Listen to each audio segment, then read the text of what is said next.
जय श्री कृष्ण। श्रीमद् भगवद गीता अध्याय 3 श्लोक 34।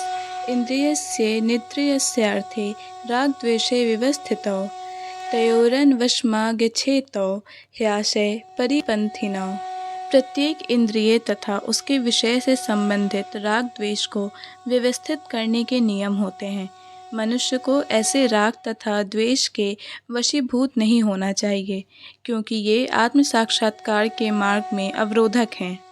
तात्पर्य: जो लोग कृष्ण भावना भावित हैं, वे स्वभाव से भौतिक इंद्रिय तृप्ति में रत होने में झिझकते हैं, किंतु जिन लोगों की ऐसी भावना ना हो, उन्हें शास्त्रों के यम नियम का पालन करना चाहिए। अनियंत्रित इंद्रिय भोग ही भौतिक बंधन का कारण है, किंतु जो शास्त्रों के यम नियमों का पालन करता है, वह इंद्रिय विषयों में नहीं फंसता। उदाहरणार्थ, यौन सुख बद्ध जीव के लिए आवश्यक है और विवाह संबंध के अंतर्गत यौन सुख की छूट दी जाती है। शास्त्रीय आदेशों के अनुसार अपनी पत्नी के अतिरिक्त अन्य किसी स्त्री के साथ यौन संबंध वर्जित है। अन्य सभी स्त्रियों को अपनी माता मानना चाहिए, किंतु इन आदेशों के होते हुए भी मनुष्य अन्य स्त्रियों के साथ यौन संबंध स्थापित करना चाहता है। इन प्रवृत्तियों को दमित करना होगा, अन्यथा वे आत्म साक्षात्कार के मार्ग में बाधक होंगी। जब तक यह भौतिक शरीर रहता है, तब तक शरीर की आवश्यकताओं को यम नियमों के अंतर्गत पूर्ण करने की छूट दी जाती है, किंतु फिर भी हमें ऐसी छूटों के नियंत्रण पर विश्वास नहीं करना चाहिए। मनुष्य के अनासक्त रहकर इन यम नियमों का पालन करना चाहिए, क्योंकि नियमों के अंतर्गत इंद्रिय तृप्ति का अभ्यास भी उसे पथ भ्रष्ट कर सकता है।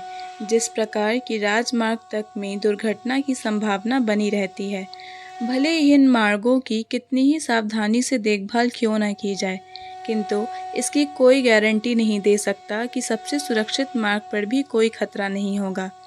भौतिक संगति के कारण अत्यंत दीर्घ काल से इंद्रिय सुख की भावना कार्य करती है, अतः नियमित इंद्रिय भोग के बावजूद भी च्युत होने की संभावना बनी रहती है। अतः सभी प्रकार से नियमित इंद्रिय भोग के लिए आसक्ति से या सदैव कृष्ण की प्रेमा भक्ति में कार्य करते रहने से सभी प्रकार के इंद्रिय कारणों से विरक्ति हो जाती है। अतः मनुष्य को चाहिए कि वह किसी भी अवस्था में कृष्ण भावनामृत से विरक्त होने की चेष्टा ना करे। समस्त प्रकार की इंद्रिय आसक्ति से विरक्त का उद्देश्य अनंत कृष्ण भावनामृत के पद पर आसीन होना है। जय श्री कृष्ण। भगवद गीता के सभी श्लोकों को सुनने और समझने के लिए हमारे चैनल को सब्सक्राइब करें। अगर वीडियो पसंद आया हो तो इसे लाइक और शेयर करें।